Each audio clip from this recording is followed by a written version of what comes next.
Las Vegas. Great to see you guys back again. We are, first off, want to tell you guys Merry Christmas. This is Christmas week. Christmas is coming up on Saturday. I hope you guys have all your shopping done because it's crazy out there, like really crazy. I'm staying away from stores for the rest of the week. But I hope you guys have a Merry Christmas. I hope you guys have a great time celebrating however you do celebrate. Thank you for coming back and joining us on Realty Check. If you are watching the show, you're following us, please take a moment, like, comment, share with your friends. Download us so you'll get notified. If you're listening to us on any of the audio platforms, if you download our show, you'll get notified every week when we post a new show. If you follow us on YouTube, you'll also get notified when we post a new show. So please continue to watch us, show support, leave us a comment, let us know some feedback. I would love to know what you guys are really interested in hearing over this next year. What topics are most popular? I'm going to be going through all of our old shows and seeing what were the most like trending and popular shows that we had and try to bring some more of that content to you guys as well. But I love feedback, would love to hear your guys' thoughts. We have a great guest, one of my favorite people, another one of my favorite people, Tiana Carroll. She's with us today.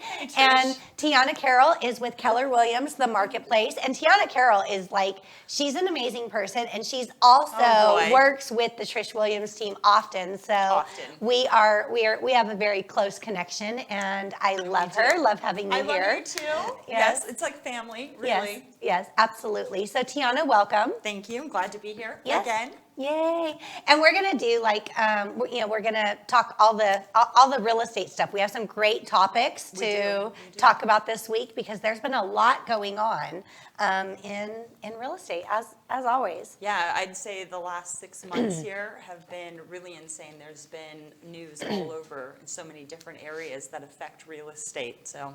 Yeah, no, absolutely. It's been crazy. I was recently over the last couple of days. If you guys are following us on Facebook, you'll see I was on the Pat Hyben show. Yep, It's not called Pat Hyben show anymore. It's Real Estate Rock Stars. Right. Aaron and Musha Sagi, and they once a month they do a state of the market show where they talk about news, what's trending nationwide in real estate, and yeah, it's always jam packed. There's a lot of stuff happening in real estate. We are not in a boring industry. We are not in a boring industry, that is for sure. And there's so much changing, even in the past couple of years, this pandemic and how things are changing. Like at the beginning of the pandemic, do you remember calling buyers? And they're like, oh no, the market's gonna crash, we can't do anything. That was the beginning of 22, here we are at the end of 21, and the prices have just kept rising. Yeah, no, the pandemic made prices go up. That's insane. Crazy. Why did that happen? Right, you would think it'd be different. Well, I'm sure interest rates had something to do with that.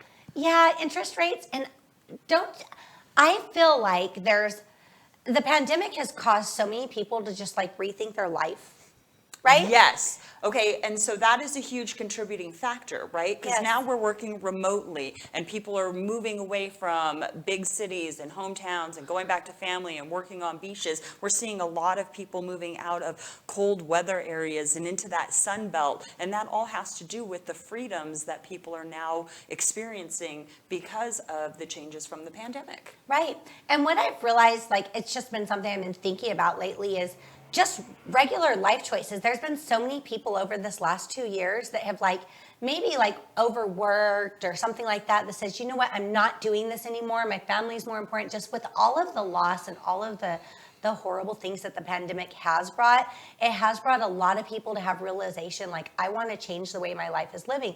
And part of that is home ownership and home security and being where, sometimes people are like, I'm not in the city where I want to be at. That we've seen so many relocations over this last year. There's been a lot of big changes with people's lives and a lot of housing, of course. In any of those big changes, usually housing plays a factor in that. Good, because that's where we live our life, is in our house right now. So yeah, it's important. But you're absolutely right. There has been so many changes in regards to people rethinking the lifestyle that they want, and that in turn leads to change of space, change of home, change of location. Yeah, absolutely. So starting off with our numbers. Okay, We're in December. We are. It is Some of these numbers, even though these numbers are very, very low for a December market, very low, but some of these numbers are It's the story of 2021, right? right, low inventory Yay, all year long. surprise. But some of these are affected by seasonality. There are some like less, there tends to be a little bit less inventory on the market in December. Yeah, historically, we Yeah. do have less inventory in December. We also have some of the strongest buyers in December, because if you're willing to go out and purchase and do a real estate deal in the middle of holiday season, You're motivated. invested, right? You are There's a definitely reason. motivated. Yeah, for sure. So single family residence, $23.99. So low. That's super low. It is. That is super low. Even for December, that is very low. I mean, usually around this month, we're seeing 4,000 or 5,000 in Right. inventory. We are substantially lower in inventory than we're typically used to seeing. Right. And that's in just a stable market, like not a bad market, not a good market, but this is definitely something to keep aware of. And price reductions, only $199. Yeah, prices don't seem to be changing. Yeah, when we see slowdown, one of the things that we usually see, inventory will start raising. Yep. Price reductions, people will start doing price reductions to move their property, because those numbers, even just a couple months ago, were double what they are now. Right. And that's one thing that we tend to see happen, and that shows us a sign that the market's slowing down. For these numbers in December, 2022 is going to be another. Put your seatbelts on, people. It's going to be incredibly interesting, right? Because Yeah. there's so many factors that are going to contribute to it, and everybody wants to know, what's your crystal ball say? What's going to happen in the market? Should I buy now? Should I sell? What's going to go? So we're pulling out our crystal ball right now. Right, okay, Yeah, so all right, let's so do here our we go. forecast. What are we seeing? So our forecast for 2022.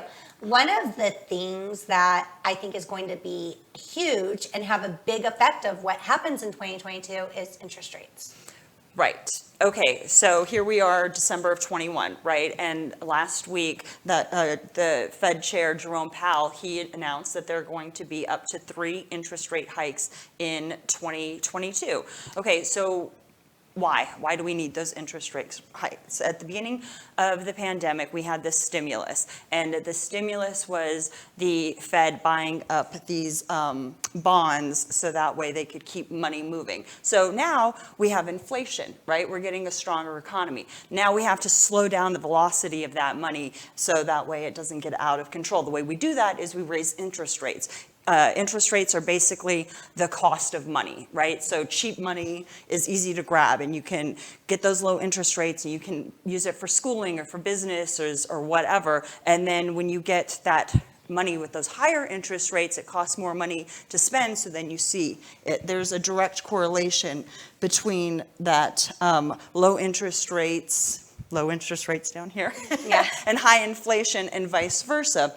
So that's basically the Fed is going to control that flow of money because of that. So the interest rates are going up. They're also tapering off the buying of those bonds. They were projected to stop the tapering by June. Now it's moved up to March, which means we could see those interest rates come up as early as March for the first jump. And March, our hottest buying season. Spring, baby. Yeah, spring, baby. That's going to be interesting. So what do you think buyers are going to do as these rates start hiking? Okay, so if money is becoming more expensive to use and we're getting these higher interest rate, that's going to change the buying power of the buyers, right? If they're having to pay more of their payment towards the interest versus the principal, they're having less buying power. So it's going to be harder to get their hands on that money or for them to be able to afford what they could. So you could see a frenzy of buyers coming onto the market wanting to take advantage of those interest rates before they go up because it would save them so much money, right? So, but You could buy more house for less payment. can I buy- mean, that's what it Yeah. boils down to. I would rather buy get more, pay less. Yes, I would rather buy a $400,000 house at a 2.5% interest, 3% interest, Right. than buy a $300,000 house at a 6% interest. Right. So I just want to clarify that the money that they are, the interest rate isn't, for mortgage, right? That's the Fed's money that banks are charging other banks to get that money. It does, however, affect when they raise the interest rate, the mortgage, getting car loans, credit cards, always things spills like that. over. Right. It trickles down. It trickles down, trickles down. Yep, absolutely. And that is one thing that I've always seen a lot of times when interest rates start raising is, buyer frenzy. Buyer frenzy. Buyers are like, I need to get out. I need to buy before the rates go up even higher. There are sometimes that buyers that are not even, they're saying, I want to buy next year. Once they start seeing those rates hike, next year's out the question. They need to buy now. They change their mind. So I think 2022 is going to be another busy year. Prices are, I mean, one thing that I've been telling people throughout, the last few months is they're saying, well, is 2022 going to raise? Are prices going to go up again? I said, well, December, November, December is going to be a real determining factor. If the activity is strong in November, December, we're probably going to see a very strong 2022. If the activity slows down a lot, that might be a sign that we're going to be slowing down going into the next year. This December, obviously, as far as I'm concerned, we're going to have a very hot season in 2022. Yeah, this entire year has just been crazy in reality, and it hasn't slowed down. And I see us moving forward, at least the first 2 quarters, in that same sort of momentum that we've carried. Yeah, and we'll see if rates have an effect on it. One thing that I've heard a lot, which I do not agree with, is that some people say, well, when the rates get back up to 5 or 6%, prices are going to drop. The market's going to crash. I don't think, I really do not think that a market crash is in our forecast at all. I think that rates are going to raise and it's going to slow down buyer activity, but I think that prices going backwards is wishful thinking. Just with overall inflation, I don't think housing is going to get cheaper than what it is now. Right. Okay, so I agree with most of what you said there because, I don't see the prices like falling out and dropping and whatever, and that's what this is, right? They're trying to slow down that inflation, and they're trying to keep the economy as stable as possible, considering they have just kicked the can down the road, right? True. Though, because we are still recovering from a pandemic. We can't be naive to that fact. That's true. But I don't really see the crash the way people are saying, because people are talking about it. They're aware of it. The Fed is trying to make sure that they keep control of how this money flows and can we keep this economy going. Mm-hmm. So, and houses have been very stable. And then we saw the whole Zillow flub, right? Let's talk about Zillow for a second. Let's talk about Zillow. That's my favorite. So that was a little gift to me. No, I'm just kidding. Exactly. So Inman, now Inman is, for people that don't know what they are, they're a basically a real estate news article, real estate news source. Right. We subscribe to it, as a lot of realtors will subscribe to Inman because it definitely provides a good resource of what's going on. It's nationwide, and it's definitely a good resource. Anyways, Inman News had posted a article that of realtors' Christmas wishes, realtor Santa wishes, and oh my gosh, I have a list for you, Santa. However, on that list, one of the top realtor Santa wishes was that Zestimates would go away. I agree. Santa, can you please come through? However, let's talk a little bit about that. Zestimate, Zillow, what's going on with Zillow, what we've seen happen with Zillow, like oh my gosh, the chaos they just went through. Regardless of all that, I don't think that we're ever going to not see Zillow around. I think Zillow is one of those things we're just going to have to get used to, and they're not going away completely. I think they learned their lesson about the flipping and the iBuying, that they're probably never going to get back into that. It was a huge loss for them. Right. But they're still a very well-funded company. Right. Well, they're profitable in their online platform, right? They took on Zillow.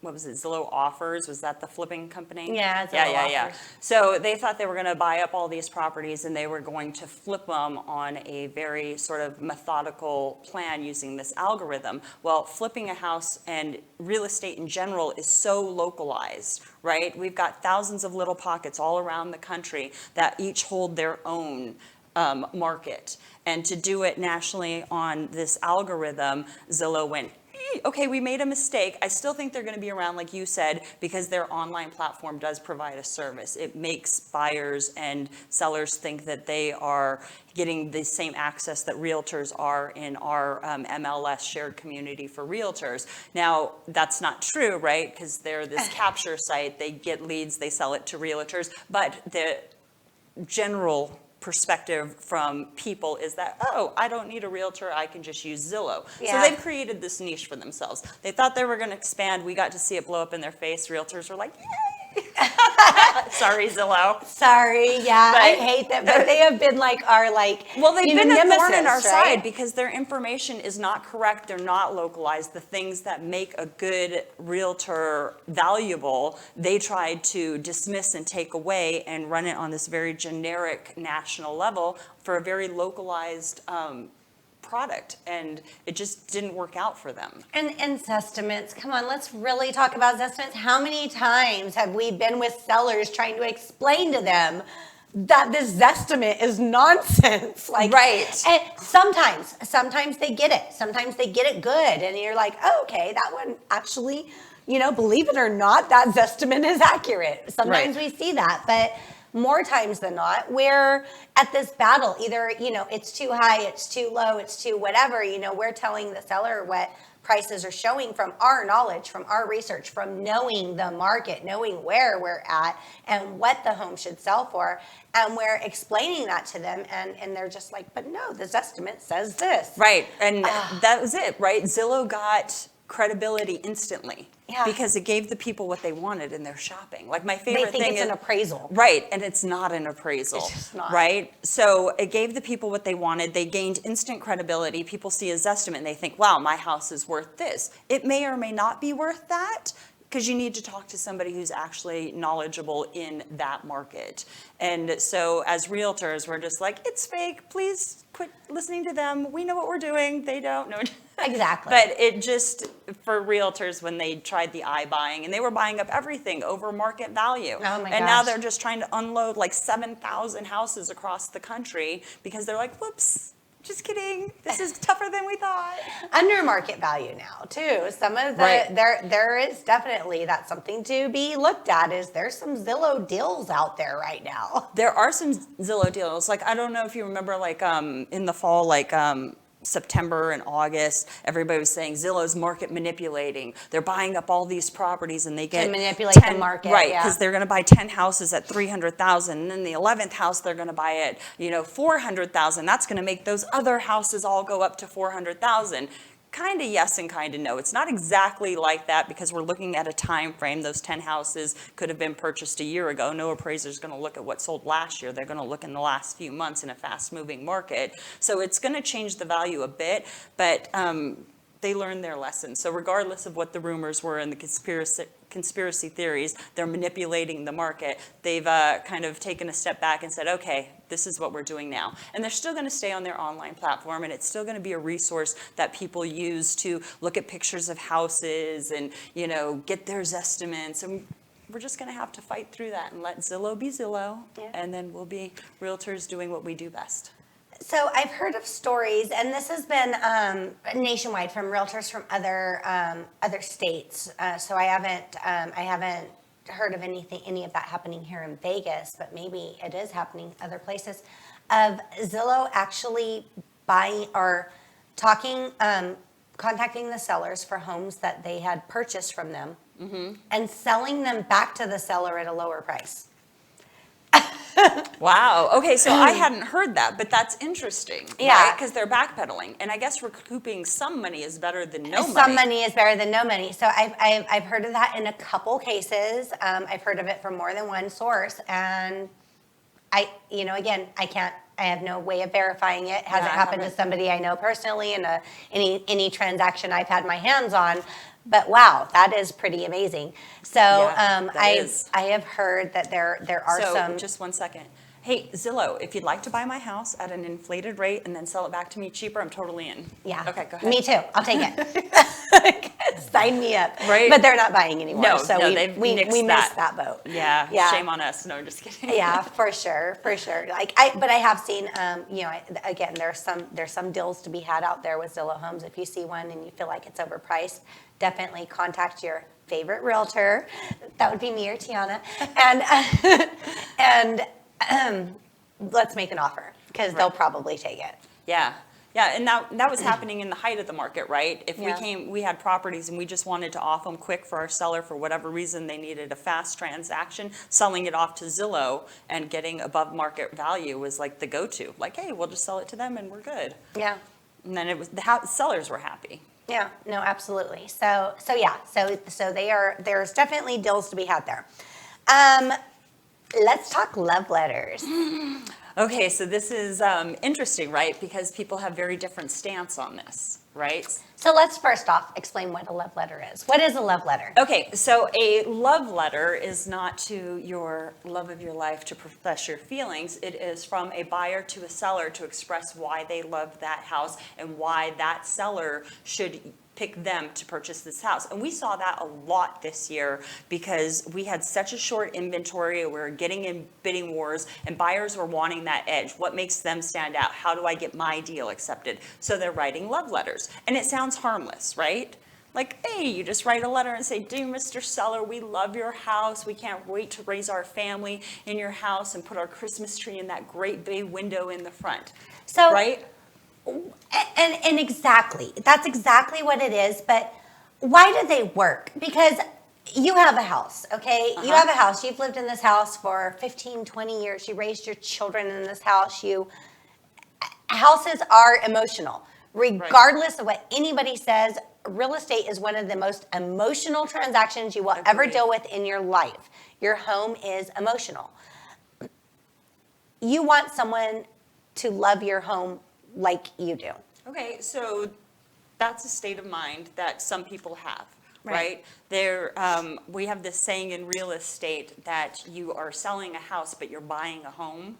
Mm-hmm. So for sellers, it's usually very transactional. Bottom line, get me the most amount of money for this house. Now, there are sellers out there who have raised their children in this house, and it has been their home, and they want to see this home go to another family versus an investor like Zillow who's going to flip it and make money and change it or whatever. Well, right? How does it make you feel when your family home, you see purchased, everything gutted out, and then replaced with other stuff, and then it turns into like a rental, and you're just like, but what does my it matter? memories. I know. What does it But matter? what does it matter? Because but- you've moved. It is no Yes. longer your home. It is their home. Yeah, but there's an emotional like something there. I know that our last house, right? And this is a personal story. Our last home was in the family for years. Mm-hmm.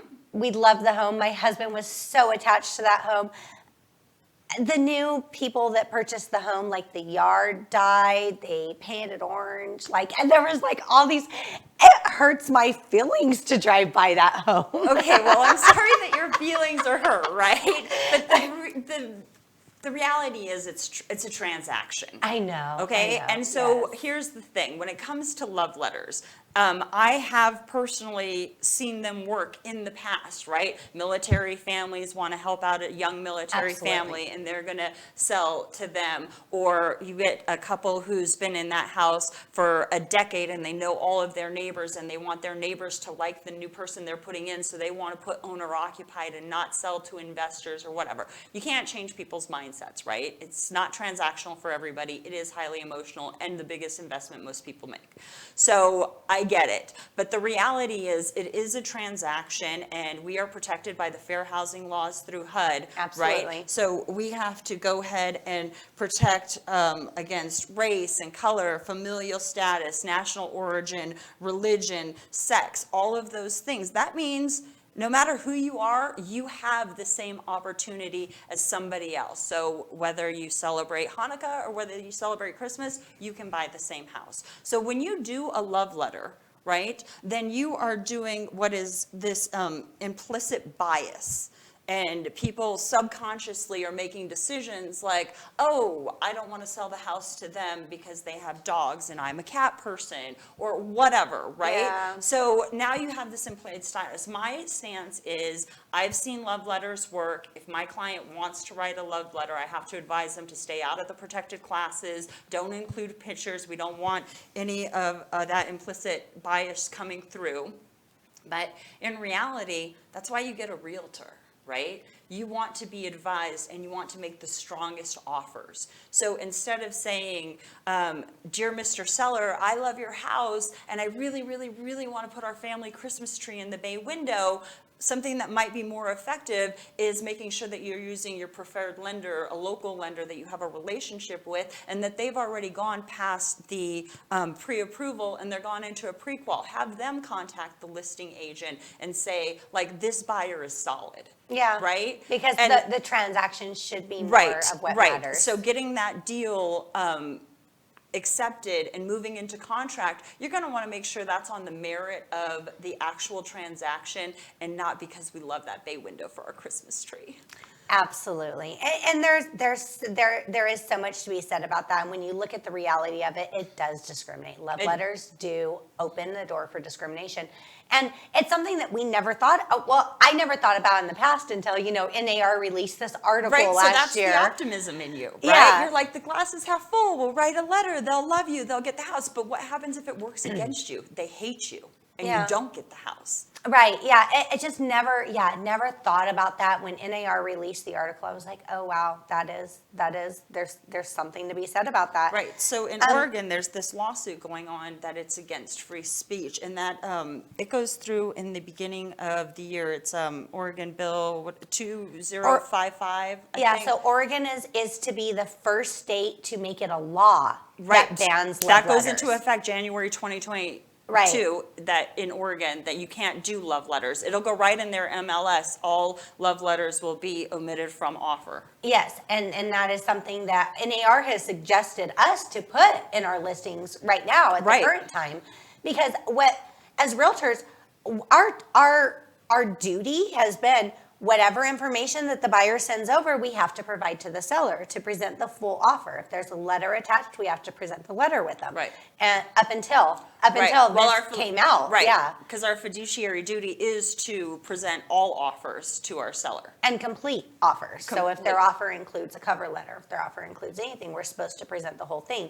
But when the NAR released this article about the love letters and highly suggesting that we do not, or that we tell the listing agent or we tell the buyer's agents that we will not be taking love letters, just for that reason. So, yeah, it definitely brought awareness for something I didn't consider or think of before. Right. Shedding light on it. Right. Which is nice. Right. Nice, and especially seeing that is the way that this seems to be moving with the start of Oregon making it law, that we have to abide by, and we should be abiding by those HUD rules. We should protect all of our neighbors and give everybody the same opportunities and on the same playing fields. Right. Period. Absolutely. However, there's one. Here we go. One supporting factor of love letters that was brought up in this lawsuit. Put aside the ban of free speech, which I feel like that's a whole different area. That's not really. I don't know. I feel like that's taking it a little too far. However, one of the supporting arguments for love letters is that it has had the opportunity, which is true, to help home buyers or even first-time home buyers have any type of chance at competing against these investors and institutional investors that are out there scooping up all the houses. Okay, so I will give you the fact that that's the way it looks from the outside, right? Right. But we have a very simple box on our contract in this state. Oh, sorry, This is microphone. We have a very simple box. Yes. Owner occupied, check. Then they know that that person buying the house is living in that house. So if they want to avoid investors, they just only seriously consider owner occupied. Right. Should sellers avoid investors or consider? I mean, that's where, again, should investors be discriminated against? I mean, it's still a form of discrimination, right? Well, an investor in theory on paper, right? The entity it's a corporation. Is a corporation. It's not a protected It's class. not a person. Yeah. Right. Absolutely. Absolutely. That is a very good point. And again, when it comes down to it overall, I've said this many a times. There's no law or legislation behind this, though there should be. I think that there should be some kind of incentive for sellers to sell to owner occupants, maybe an incentive that worked in like capital gains, have a lesser percentage of capital gains tax or something right. for people to sell to owner occupants versus corporations. There should be some type of incentive for sellers to do that, which would give people, actual home buyers, more of a chance where we don't have to go into love letters or we don't have to go into anything else that gives them that opportunity. Yeah, so that's an interesting take, right? Like, keep it balanced, because we did see it in this year especially. We saw so many investors just coming in and hoarding all of the properties. They're still doing it. Right, and then that creates, if they're holding them long-term hold, that creates an environment of rentals, and it doesn't give people the opportunity to purchase. So it is a sort of two-edged sword, right? Right. Because you want the investors to come in. That's an indicator of a strong market. When you see investors start pulling out of the market, then you're like, oh, okay, so we're going to be shifting here in a minute. And they're still in our market, so we're still strong. I do like owner-occupied houses. I think that everybody should have the opportunity. It is the quickest way to generational wealth, is to be a homeowner. You're going to have those tax benefits. It is good, and it should be open to everybody. Right. And one thing that we've seen this year, I mean, some of the things, even like with Blackstone, they're owning the companies that you work at, and now the homes that you're renting. I mean, they're your boss and your landlord. I mean, that right. there are so many. America is open for opportunity. I can go down a rabbit hole with this yes. one, and I won't, because I do. That whole corporate America thing is sort of a vice for me. I want to dig in. It's okay. There's nothing illegal about it. However, there is we definitely want to root for the homeowners. We want to root for the people. We do want. I want to. I'm here to advocate and to help people realize their goals in home ownership for whatever reason, whether it's investment, so in the past we've seen boomers and Gen Xers and stuff holding on to homes for long-term holds in their investments, and it's 7 to 9 years or whatever. But now we're seeing a change in that with our millennials and our Gen Zs, and they're doing it more for money. They're buying a house, they're keeping it 16 months, they're selling it, they're moving to a different, and this came from the pandemic too, right? They're like, okay, I'm going to try Arizona, I'm going to try Nevada, I'm going to go to Utah, and they're sort of buying and selling these homes on a much faster pace, because that's what it is. It's transactional. They're not falling in love with the house and staying there and raising a family. So it changes real estate in that aspect. They're only able to do that, though, because we're in such a strong market. Right. If we were in a normal market, if we were in a normal market, they would have to stay in that home for 5-10 years to build the equity, because that's what a normal market is. You don't build equity in 12 months. Right. That is not normal. That. In a normal market, they would have to stay there for a while and get Girl, comfortable. we are not in a normal market. This is what is happening right now. People are taking that money that they're making on those houses rapidly and moving and changing their lifestyle and stocking, piling money and using real estate to the best of their advantage. Yeah, and there's nothing wrong with that either. Yeah. No, there's nothing wrong with it. There's nothing right or wrong with it. It's just the way the market is. And we don't make the market. We just, as realtors, have to learn to navigate and work through it. And we're just here to advise our clients the best decision for them at this moment. That's how come when people say, well, what's the market going to do next year? Well, it's always the market, and it's going to fluctuate, and it's going to change, and you're going to make money. Are you going to make money this year, or are you going to make money in 5 years, right? Well, the market will decide that for you. Right. So when I was interviewing a couple days ago or last week with Aaron Mujasegi, that was one of the things that he had said. He says, we all know, for a fact that if you bought a home today, in 30 years, you're going to have profit. Is there anybody out there that doesn't believe that? Right. Well, it hasn't changed. I mean, it's gone up and down, but the market comes back up. People make money 30 years. Right. It's a long-term hold. It's a long-term hold, but we all, I feel like every single person knows that long-term, how could it be a bad decision?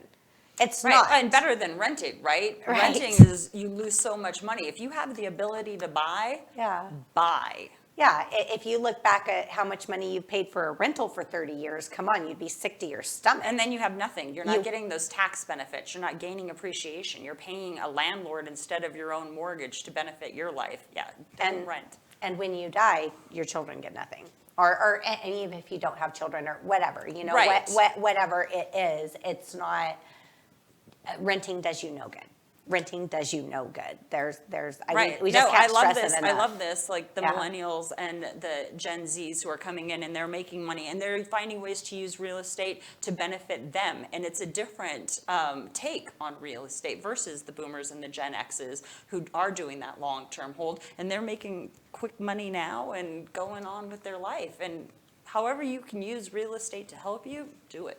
Do it. Yeah, absolutely. And it's so, real estate has so many factors. It's, you know, buying your first home, which is, if I feel, and I'm not just saying it because I'm a realtor, if you do not own a home today, you need to figure out how you're going to get on that path to own one.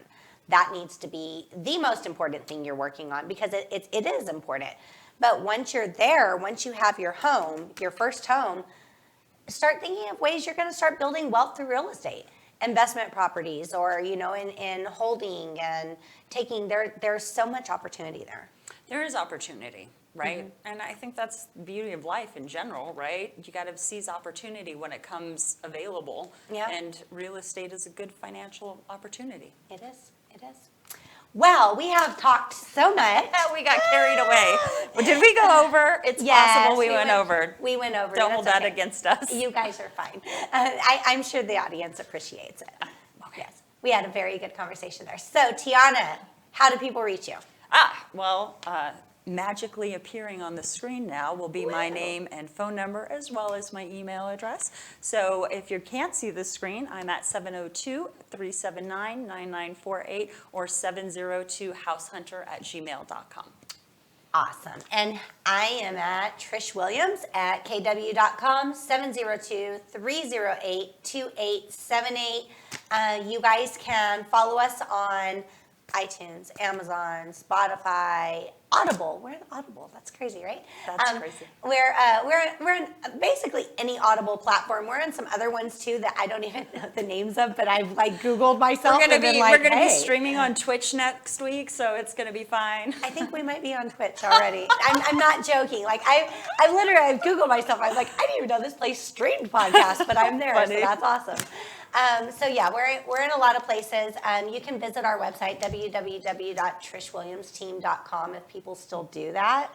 Do people still visit websites? I have no idea. I don't even visit my own website. So. Yeah, no. But yeah, we're definitely on social media. Just look up Trish. Google Trish Williams Team. You'll figure out how to reach us. Thank you, guys. It's great been having you guys following us, having you on the show. Merry Christmas. Have a wonderful holiday, and I hope it's a great year. We definitely deserved a great year after everything we've been through over the past couple years. Let's hope for a wonderful 2022. I just feel good energy, and Come all on, of this 22, bring in the magic. Pandemic madness is going to go away. It's going to go away. Let's do that. Let's put that out in energy right now. It will go away. We do not need this around anymore. So, guys, thank you. Please like, comment, share, follow, talk to us, reach out to us. Always happy to answer questions. We'll see you next week. Bye, guys. Bye.